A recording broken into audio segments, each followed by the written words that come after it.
Cyber chase for the ages. It's time to grab some Scooby snacks and show Warner Brothers how a true Scooby Doo movie should be done. Find your glasses and hold on to your ascots. It's time for Scoobtember.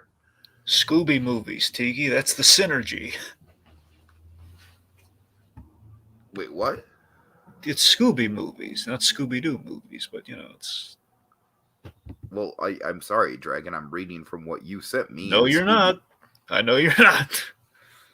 You want me to screen share, mister? Look, we don't have time for that, but I can. I know. All right, whatever. It doesn't matter, folks. We're here, and this is honestly probably the one I've been most excited about because everyone knows how good Zombie Island is. Witch's Ghost is kind of a fan favorite because it's got the Hex Girls, it's got Tim Curry, and I would say Cyber Chase. Dare I say that one might be the most popular of them all because I know that folks like me and Dragon have just like some mad nostalgia for Cyber Chase. Like it really feels like Cyber Chase really touched a nerve of a generation there. This one is just kind of like the one that just sort of happened. And Dragon, I am happy to report, I have no idea how you feel, but on my end, I really thought the rewatch of this like really held up. I'm not going to say this is like the best of the bunch or anything, but I really thought that this was a very, very well done film. It's paced a little weird. It's got like it's sort of all over the place in terms of pacing. But man, I honestly think out of all four of these Scoob movies that we're talking about, that all kind of like have this same sort of structure to it, this one really gets the small town vibes down.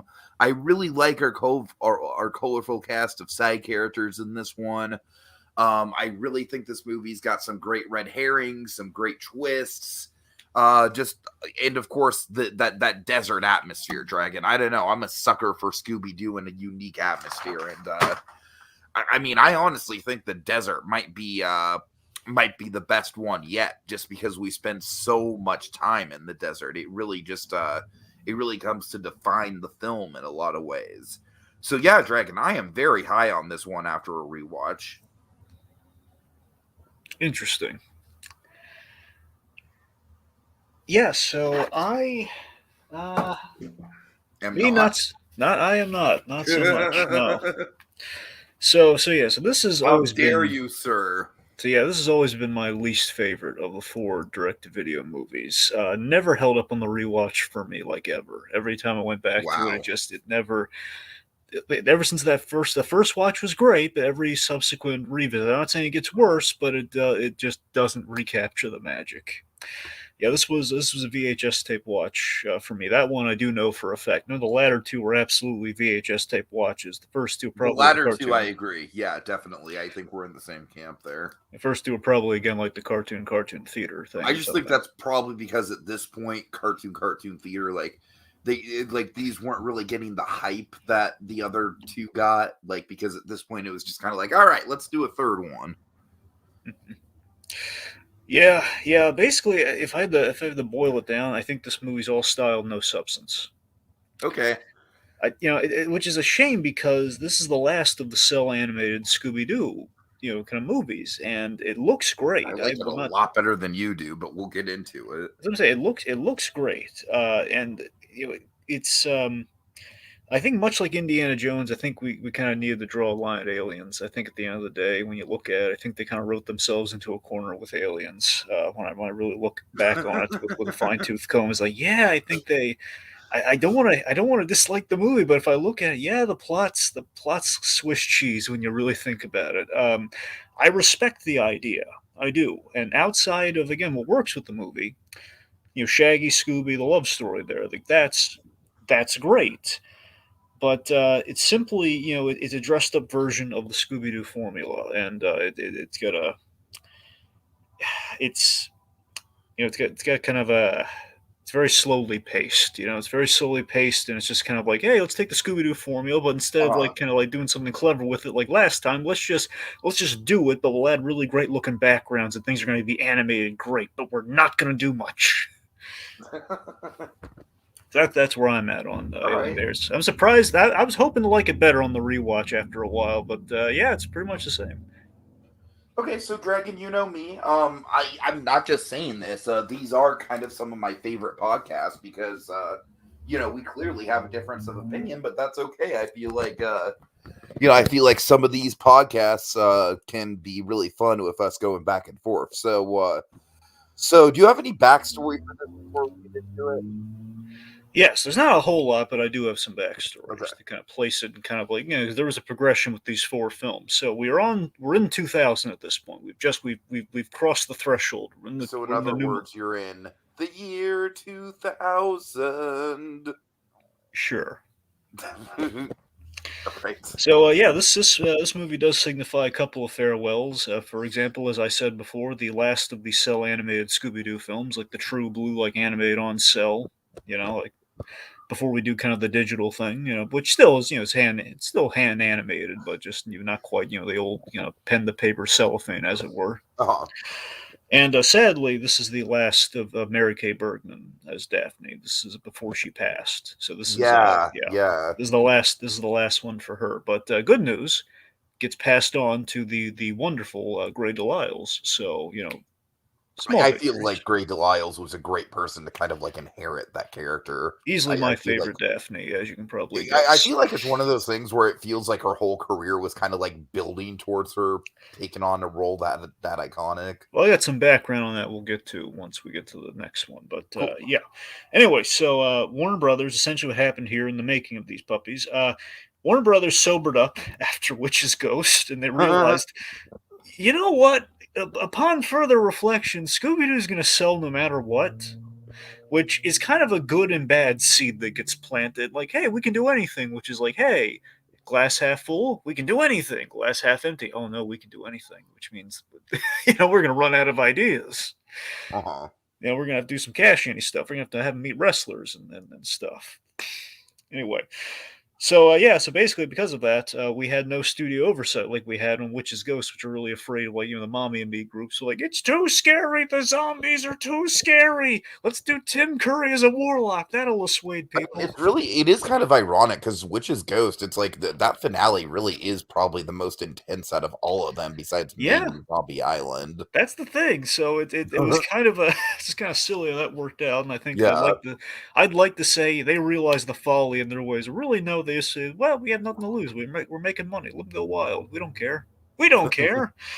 So but it worked out. So the original team is still involved here, just to a lesser degree. For example, I think you can kind of tell in the writing.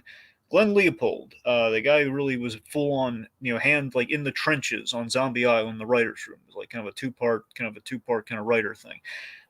He's around, but he's more like kind of helping out on the side, almost in a producer capacity. So Mm. he's involved, but just not deeply in the writing, which I think kind of shows. Less Leopold, less strength in the narrative or like the overall mystery at hand. I think that's kind of the telltale sign where the mystery is not as clever, but you know. All right, yeah, that's it. That's all I got really. Okay, so Dragon, I'm very surprised that you don't like this movie simply because it gave us one of the all-time most memorable Mark Hamill performances. I mean, move over Joker, move over Luke Skywalker. Dragon, we got to talk about Steve. Yes, Steve. I was talking with a coworker about this movie, and he actually remembered the name of Mark Hamill's character, and I was genuinely impressed by that. That is quite impressive. It was. I was like, oh wow, you pulled that out. Yeah. So, I mean, I'm only starting here just because it's where the movie starts, but like, Jesus Christ, these quote unquote villains are just ridiculous, man. Yeah, and they have good actors too, which is kind of the shame where you Oh have yeah, like like isn't Kevin Michael Richardson part of this? yeah, I mean he gives the best performance out of the bunch, and it pains Yeah, me to say that we have yeah. Mark Hamill in the bunch here, but I mean Kevin Michael Richardson, of course, wonderful, and basically by comparisons, like he gives like an actual performance here. Okay, he's the pleasant guy you don't Whereas suspect. Mark Hamill was literally just pretty much instructed to be like, okay, go goofy evil. Yeah, before anyone throws Ferris Boyle at me, Ferris Boyle had a very compelling story though. But yeah, and let's see, you have Laura, who essentially is, as I describe it, the girl one. God. Yeah, that's pretty much it. She's the girl one who says idiots a lot, or morons, or you say insults and so like you dope or you idiot. Just that's about all she's got. Voice actress Audrey Wasilewski, if I'm saying that right. I recognize her from My Life as a Teenage Robot. She played the little boy in that show. She played Tuck. Uh-huh. Anyway, yeah, these guys kind of tanked the movie for me, if I'm being frank. Not the performance. We'll build to them. I just wanted to kind of start with a Hamill joke. Right. But I'm going to jump ahead to something, okay, with him. Okay, that's fine. Up. So, fun. I don't know if you noticed this, because that sounds like something would jump out to you, like a no-brainer. But Okay. so at the end, we have this great gag where something great we do with Mark Hamill in the fray is he gets the big operative, like, I would have gotten away with it too from Morphew meddling, but he gets cut off. Mm-hmm. So that's fun, but also you'll notice, literally one of the cop characters that makes the arrest is also voiced by Mark Hamill, and honestly, that detective looks remarkably like Mobius and Mobius from Loki. With the gray hair, the mustache, and the suit. So it looks Mark Hamill is Mobius. Oh wow. Anyway, all right. So yeah.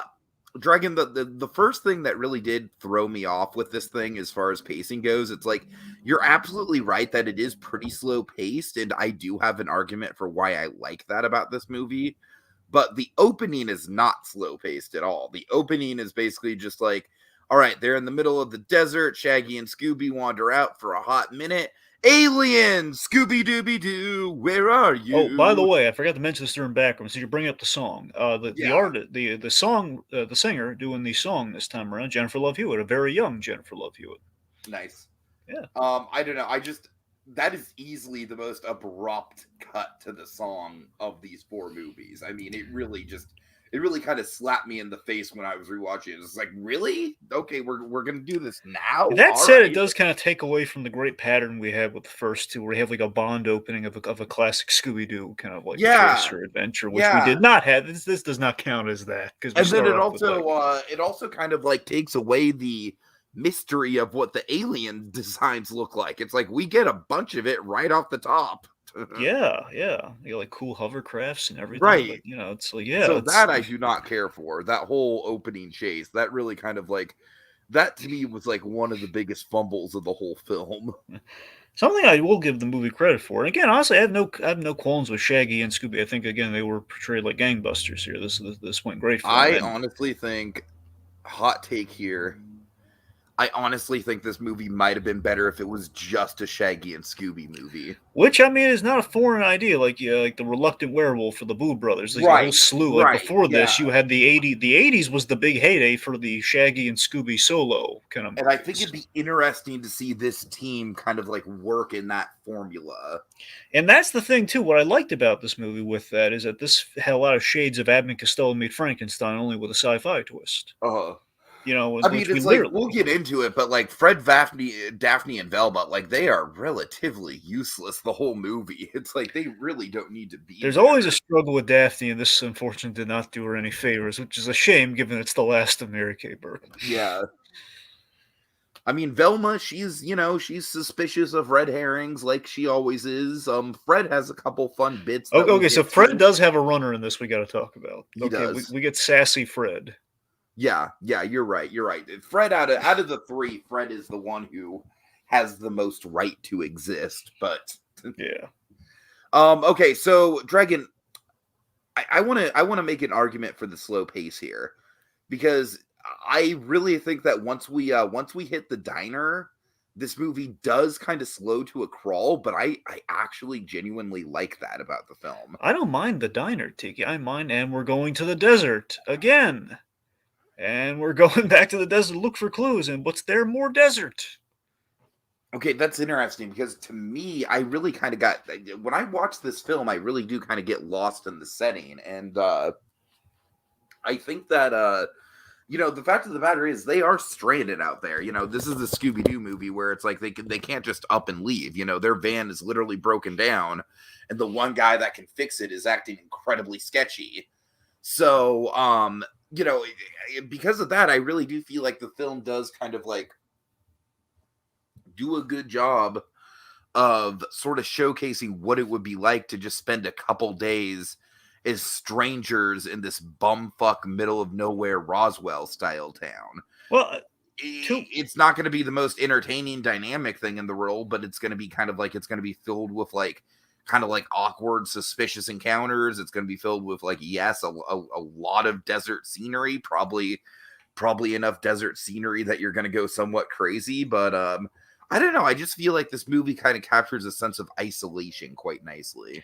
I mean, Tiki, again, that said, what I like about, the New Mexico location, of course, classic with Roswell and aliens, that's great. Uh-huh. The Area 51 vibes and all that sort of stuff. And again, what I think the movies have done really well, and this movie kind of takes a little bit more literally, but still, again, in concept, I think is great. Is, okay, we're taking the Hanna-Barbera limitations of the day with Scooby Doo, and of course, the first two movies we did great.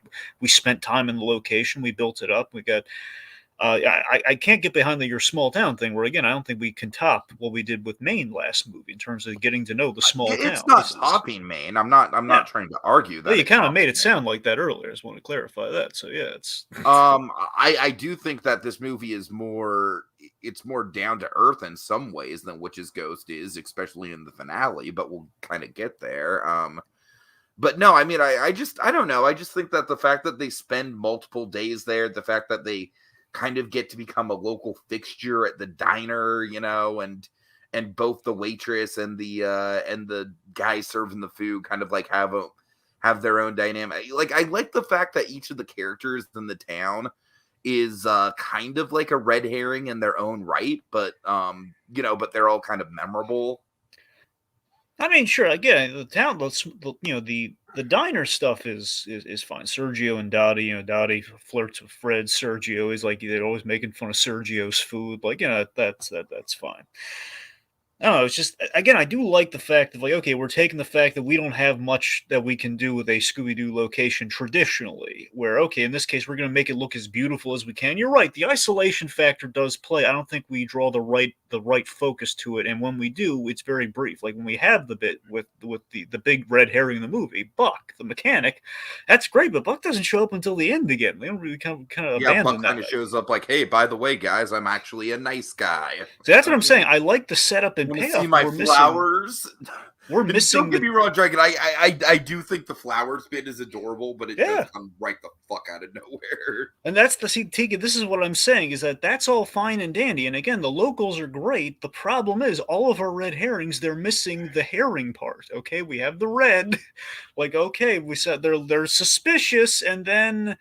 Well, there's nothing that says that they might be the guy or that they might actually be suspicious. Again, Buck is like, oh, he had kind of a glib encounter with him, and then he must be suspicious, and we don't see Buck again. But it's like even with Buck, it's like I get what you're saying. Where it's like even with Buck, it's kind of like, okay, but why? Like what is he doing? Like how could he even possibly be involved if he is our guy? You know what I mean? Yeah. Like in the case of Buck, he is kind of just like an asshole for most of the movie. It's like being an asshole does not. Yeah, most of the movie being two scenes. So really, he's an a-hole for basically half of that time. This is what I'm saying to you. This is the problem. We don't all of our red herrings are like we tee them up and we don't really have the red herring part. So what do you think? I'm terribly sorry. I'm blanking on the character's name, but I know he's played by Jeff Bennett. Yeah. You mean Lester? Lester, yeah. I love Lester. Yeah, Lester, I think, is probably the bright point of the movie. I really think that, first of all, of course, Jeff Bennett. Yeah. I mean, it's like, this is like an all-star cast as far as voice acting goes, with Jeff Bennett and Mark Hamill and Kevin Michael Richardson. But, yeah, Jeff Bennett really, I feel like Jeff Bennett really carries the, the small-town vibes of this movie. I really feel like his character feels super authentic. Yeah, he got the development I was kind of looking for here. Where, for example, we go to his place and he's a painter. He says, "I got pictures," and of course, his pictures. He's a lovely landscape artist. I love the gag at the end too with the FBI agent. That was really fun. I got pictures. You want to see? Yeah. Come to my place. Of course, I here's the detail I love though. These are like the details where his family grew up. I don't know if his daughters or his granddaughters were there before they left the house, but just the idea that they had spare rooms because of because of that Yeah, detail. yeah. That's what I'm saying. Like we added a little something to him. I don't know. But I like the fact Lester that turned like out. he like even though he is kind of like a sketchy character, he's never really cast in any sort of shade of like, oh, he might be up to something. Well, the green paint though, that was the The red herring green paint detail. was like kind of that was washed away. Like they literally made like I felt that was a joke. Tiki, in a movie where the rest of our red herrings don't really get a follow up, I think that's the best we're gonna get. That's an actual red herring clue, though. Everyone else does not have that. Like Buck doesn't have that. Sergio doesn't have that. Despite who are those kids? Like nothing. So that's All the right, only red herring clue we get. you got Lucas Green in the comments. He says, "Hi guys, first time watching your awesome works. Pleasure to finally hear you again, Blue Dragon 5. Yeah, Lucas Green's awesome. I like seeing this guy pop up. Cool. Yeah, welcome aboard, Lucas. Happy to have you. By all means. Okay, so yeah, let's see. Yeah, I mean, with the paint thing, I honestly really did kind of just take it as a gag. It's like, okay, guys, like not everyone is suspicious. He has paint on his hands because he's a painter. Calm down. I mean, if so, Tiki, look, that's fine and dandy. I'm just saying, compared to the rest of red herrings, we don't really. I think the intent, but I don't know how well it registers. The intent is probably exactly what you're saying, but it's also the fact of like, hey, we solved the mystery rather quick, and that's the gag. Maybe that's it, but that's a little too self-aware. I'm thinking, Uh-huh. It's like if you're gonna do that and have that observation, that's perfectly fine. Like, okay, well, we solved the mystery really quick in this one. Now, what's the point of dragging out the runtime to get to that point, though? All right, so let's talk about, of course, the big highlight of the film for a lot of people. I think that the reason it's remembered is Crystal. Yeah, Crystal and Amber. Yeah. Okay, Dragon, I'm terribly sorry for doing this, but something does kind of ring hollow about the fact that like Shaggy literally just meets this woman, has a 10-minute conversation with her, and then is like in the middle of a fucking daydream where it's like he's having kids with her and playing out the life. It's like, Dragon, I only say that because I've had potential relationships flame out because of me being too involved in it too quickly.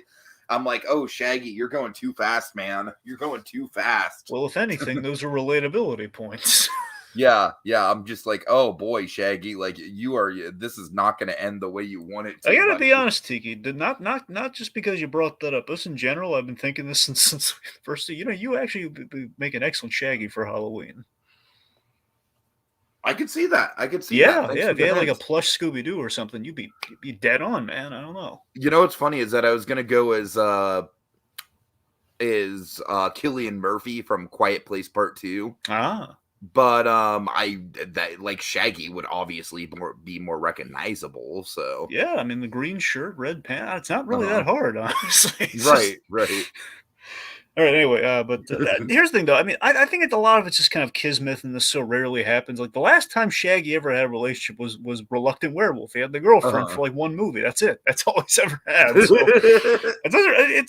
I mean, really, the only time we've done it seriously was Shaggy's again mystery. Love is food, Dragon. That's what is that's what it ultimately comes down to. With you joke about that, but the Mystery Incorporated show I keep hyping up to you. They address that whole thing where again they actually put him in the crosshairs with Velma and then Scooby Doo being the love triangle. I got to admit, the Velma stuff is kind of one of the reasons I'm hesitant about Mystery Incorporated. I don't know. She's good at it though. I'm sure she's good at it. I just like it's hard for me to wrap my head around Velma not, Velma actually being into Shaggy. Well, to be fair, she's into people a lot often, like Ben Ravencroft and like Sam Winchester. Yeah, I know, but like to me, it's like there's always kind of been like a level of like kind of like unspoken friendship with her and Shaggy that they don't cross. So I don't know. I don't know. I'd say that'd be like evidence of like, well, what if then? Because they've always been kind of around each other and friends. I mean, it's a what if for like one show out of like a bazillion. So That guy says Shaggy's girlfriend is a sandwich. Yes, and sadly that story ended in tragedy. God. It was on Dateline. I remember it well. the pastrami. I like that he was. I like that his dream was accepting a job as a food critic. Yeah, that was really good. Honestly, So speaking of which, I think the biggest plot hole in the whole film is like the abduction. well, I was gonna. You want to get into that now? What else do we have? Well, I thought you wanted to talk a little bit more about the whole Crystal and Amber thing, but if you want to just jump to the big plot hole of the mystery itself, I feel like yeah, we were getting into Crystal and Amber, but we kind of have to explain what leads us to Crystal and Amber. Which tell them, Kronk. Well, by all accounts, it doesn't make any sense. No, it doesn't. So, again, going back, this is a thing I've always kind of felt, but I never was able to put a finger on until this watch, where like, okay, this is what doesn't work about this. Yeah, the mystery and the plot. There's no, it's like, what the fuck? Like, it's really apparent. Yeah. It's just it's the fact that the mystery itself has no teeth or logic behind it, where we have the moment where we explain what the whole plot was, and when we explain what the whole plot was, it's very apparent that so they really they went to all these elaborate measures of the aliens. They bought a fancy helicopter and retrofit it to look like a flying saucer and everything, and built like a Hollywood set. They went to all these extraneous measures. Dragon, all this effort is basically like would probably be the budget of what the gold is worth. I mean, pretty much. It's just the fact that they did all this only to scare the locals, to keep the locals away? Okay, yeah, guys, literally in this movie, you have fake and military police guys. That's well enough. Just buy some costumes and get into those guys. No one's going to bother you. Like, come on. Yeah, the fact that they have like the full-blown spacecraft and the like elaborate alien masses, it really does fall apart. And that's what kills the movie for me, is as far as the mystery goes. I mean, for one thing, Witch's Ghost very clever leaned in the opposite direction. Ricky, we're going to attract people with our lore and our ruse here. We're going to do that with the ghost attraction thing. In this case, we lean too heavy. Okay, let's do the ultimate version of them trying to scare people away for land or gold or money in this case. And really, you're look, if you told me like there were actually surveyors or people who found the mine and you scared them out of the mine, sure, but no, they found the mine fair and square. They like cheated, essentially like kind of like a tax cheat or something, where essentially it's like, hey, we don't want technically the gold belongs to the town, but we want it for ourselves. Like, really? That's why you're and okay, here's something sick and wrong I noticed in the movie. I don't know if you noticed it. Okay, so there was a joke that kind of adds actual serious real world charges to what they've done, and it's kind of scary. Oh no. There was a probing joke. A very memorable probe, and it's not just like a blink and you miss it probing joke. I mean, they made a point of, okay, we have Fred's horrified reaction to the probing joke. Okay, so essentially, okay, so we are actually abducting people for some reason, which again, it's not like we're scaring people off only. No, I don't. That's the part of the film that just abso-fucking-lutely just falls off the rails for me logic-wise. This is where all the logic goes out. Then one, because it's like you would think that the aliens would be like specifically to scare people off. If so, why the fuck are they drawing attention to people, by doing them in the first place? By literally just like, just abducting them and being like, ooh, here, we're aliens. It's like, why the fuck? That makes no sense. Yeah, it's like, okay, so we're abducting people. It's implied perhaps that we're knocking them out, I guess, chemically before and after, because people aren't remembering this. I don't know if it's like a trauma thing or not, but it's just the fact of how would they not remember? Like, we don't know how the heck Shaggy and Scooby get out of this thing, because they would know it's a set if they got out. How do they get out?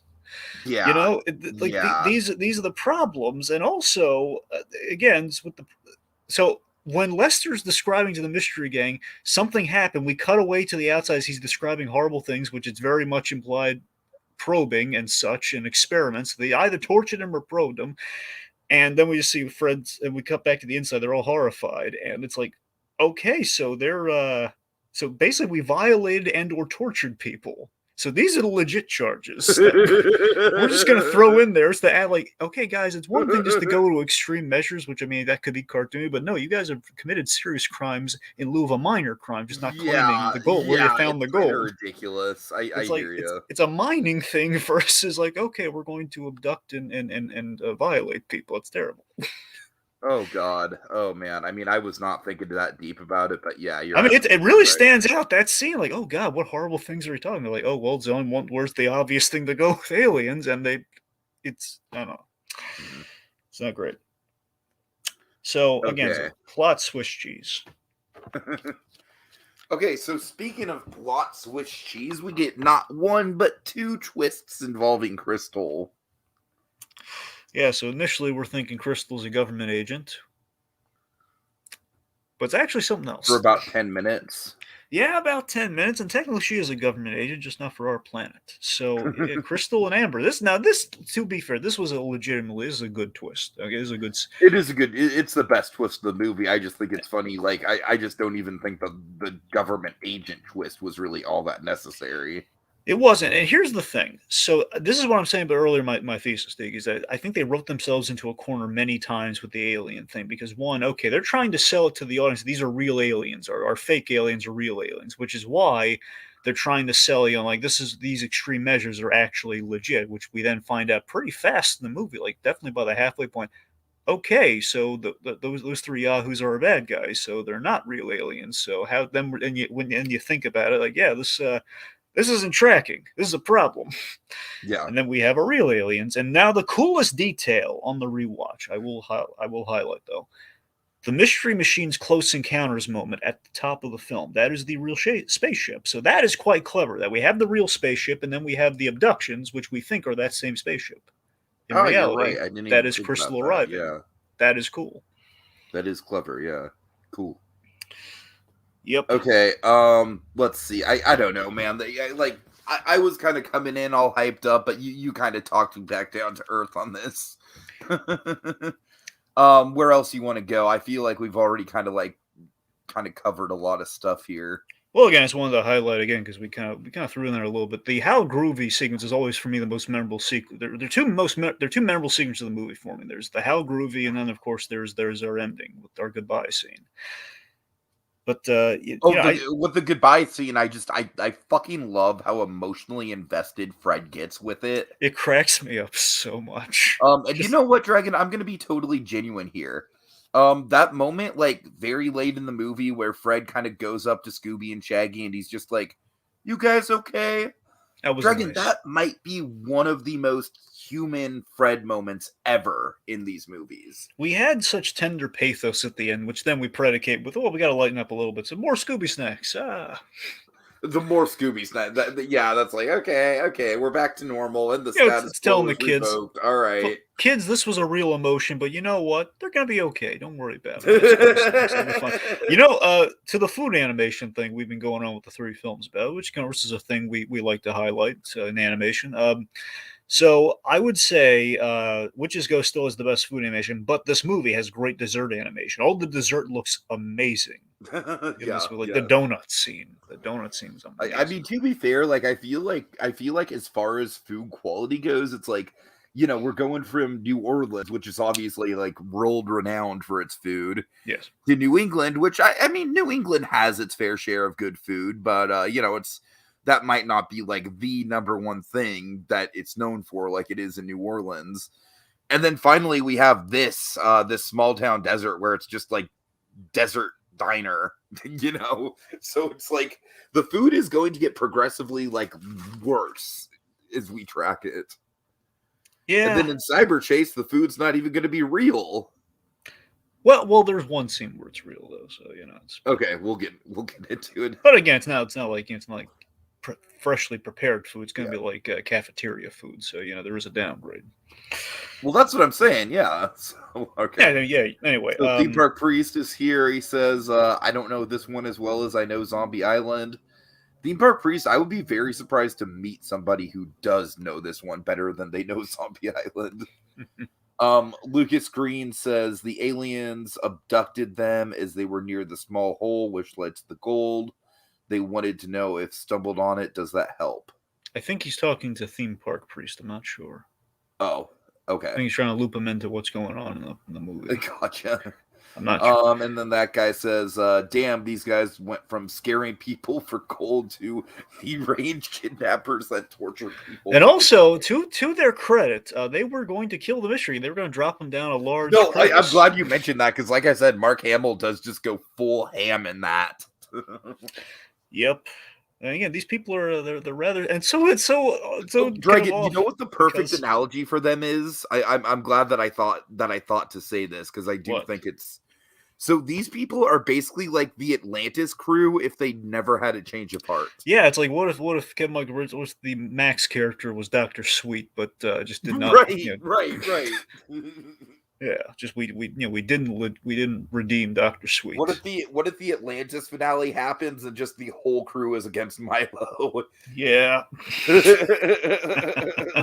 Like it was so nice. Like, hey, you want to take the tour? No one's ever asked before. Sure. God. No, with that. Also, I love that Fred was actually very proactive in the escape. He just kind of opened the net and they all got out. So yeah. Okay, Lucas Green says, I was referring to you guys. You seemed unsure why they were abducting Shaggy and Scooby. All right. I think it's not, it's less the why and more the how, at least on my end. Yeah, well, I mean, we saw how they were abducted. That's not the mystery. The mystery is how the heck did they get out of there? That's the real question, because they were taken to a soundstage, and they would remember getting out of the soundstage, even if they are, I like to think, even if they are terrified, they like the, even if they're going to do the cartoon thing where they're going to burst through a wall, like, hey, that's a wall, not an alien spaceship. What happened there? You know, something's got to give. And then that guy says they just wanted to add killers to their resume. Yep. Okay, so something I want to mention about the whole Hal Groovy sequence, which again definitely has some Muppets Take Manhattan It's really vibes. fun animation. Like I said, the only thing I can nitpick with it is just like, this might be intentional. I'm sure it probably is, but it's just like, okay, Shaggy, calm down. You literally just met this person. You have had exactly one conversation with this person.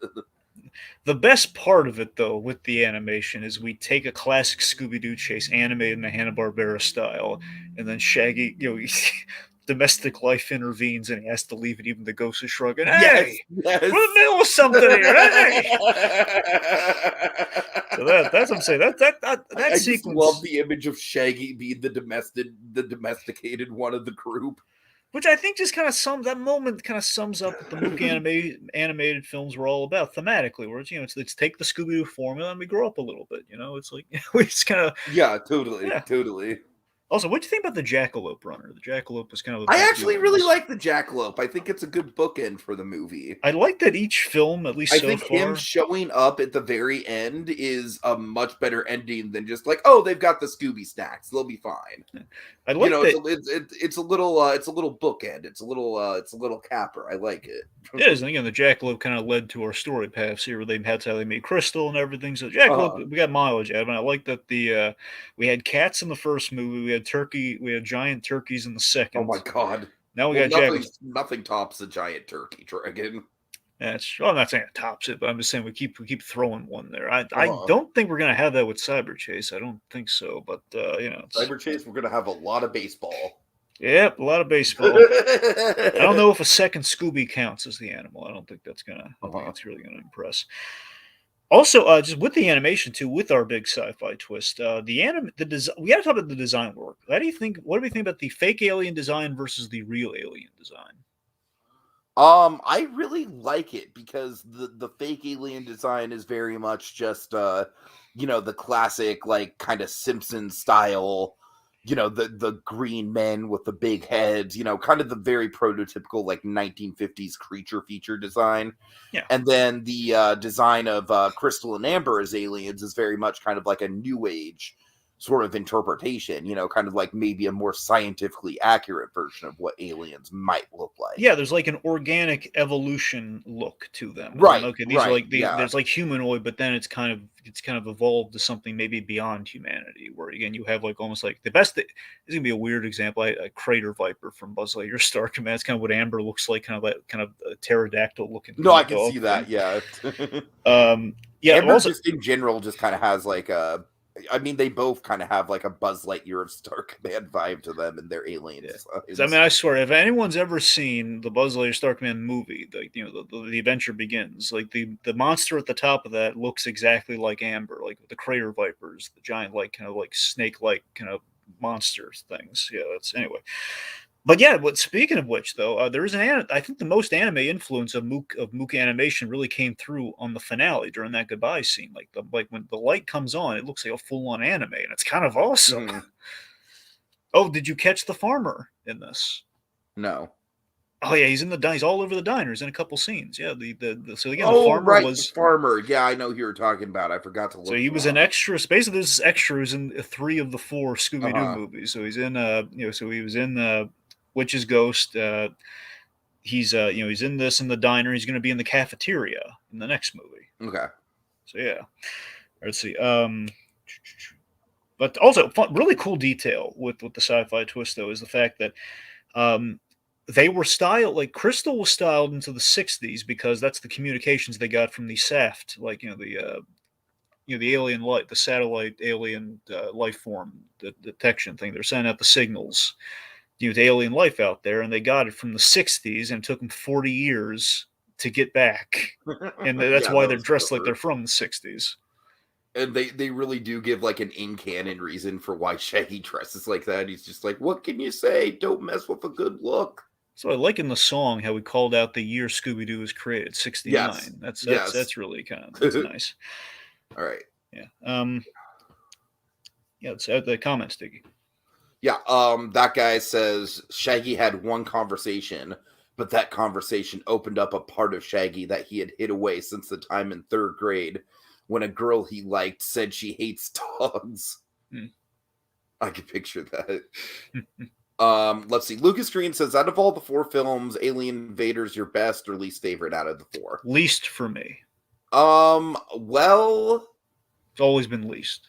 I mean, honestly, I really, really like it still. I think it's got a lot of merit, but yeah, it's probably 4 out of 4. I mean, even if it's not malicious, I mean, there's only 4 movies. I legitimately think all 4 of these are really good, though. So yeah. I mean, I think this one's got a lot of merit to it still. Yeah, I mean, again, this is still watch. This is a good movie. It's just, I don't think it's as great as the other 3, but we'll get there. We'll see how Cyber Chase stacks. It's been a while. Theme Park says Cyber Chase, another one I don't know. Theme Park Priest, Cyber Chase is a classic. So yeah, that's one really worth looking into. Let's see. That guy says he's the Stan Lee of Scooby Doo movies. Yeah, the cameo guy to get the farmer. Oh yeah, right. Okay. Yeah. Let's see. Oh, so I had an analogy for the goodbye scene, by the way, which is why I think it kind of works so well. It's kind of like Casablanca meets E.T. Totally. So touching. Even Fred starts weeping. It's nice. And like I said, Dragon, just that moment where Fred just walks up to them like, are you guys okay? I know, it's really good. It's just, there's something about that where it's just like, oh, Fred cares. Again, that's Frank Welker's channeling. Yeah, he's the journeyman. He's been there since the beginning. He's still there. I mean, with the exception of Pup Named Scooby Doo, he is still, I'm pretty sure he's always been Fred. There's never, not counting the live action movies, he has always been Fred. Yeah. Well, and I guess, the CG one, but let's not talk about that. Let's not talk about that one. But, with the alien encounter thing, I do. Will Arnett is, or I'm sorry, not Will even Forte. Arnett. Will Forte, the bad Will of the 2. Will Forte is Shaggy. Yeah, Will Forte. I mean, look, I like the Groovers next as much as the next guy, but I loved Will Forte in Futile and Stupid Gestures. Great in that movie. All right, but here's the thing with the alien encounter of it all. I do love this charming idea though that alien, if there is that intelligent life out there, if there is life on other planets, they take a liking to Scooby and Shaggy like us, the audience, do. I think that's really cute. Yeah. That's a really cute, nice, and kind of fitting idea. Like, oh, no wonder they kind of hit it off so well. Everyone loves Shaggy and Scooby, no matter what the planet is. Oh, all right. So, Dragon, I think that's a solid note to go out on. Yeah, right? I think we've pretty much covered our bases. I would agree. All right, so big thanks to that guy, as well as Theme Park Priest and Lucas Green for joining us in the comments tonight. And of course, we've got one more before the month is over, the incomparable Cyber Chase, which I know is a big fan favorite. Which also has the anniversary this year. We've been building to it, folks. Indeed. This is the one, I believe, the 20th anniversary. And also, just to people have been kind of asking me, we are going to cover the Courage and Scooby Doo crossover. It's just going to be during seasonal Haunted Holiday Hijinks. There you go. Yeah. So this is kind of like a build up to that. So we will be getting to that, but it's going to be another couple weeks down the road. It'll be kind of in our next kind of annual theme month with yes, for Halloween. So that's, you know. All right. So once again, big thanks to that guy, Lucas Green, and Theme Park Priest. Y'all are awesome. Gonna get a little weepy here and say y'all are genuinely the reason we do what we do. Love that we have people that care enough to watch along with us. Anyways, Jinkies, the mystery solved, and it's time to drive off to the next one in our groovy mystery machine. But watch out for those meddling kids on the next time on Scoobtember. Groovy! You guys okay?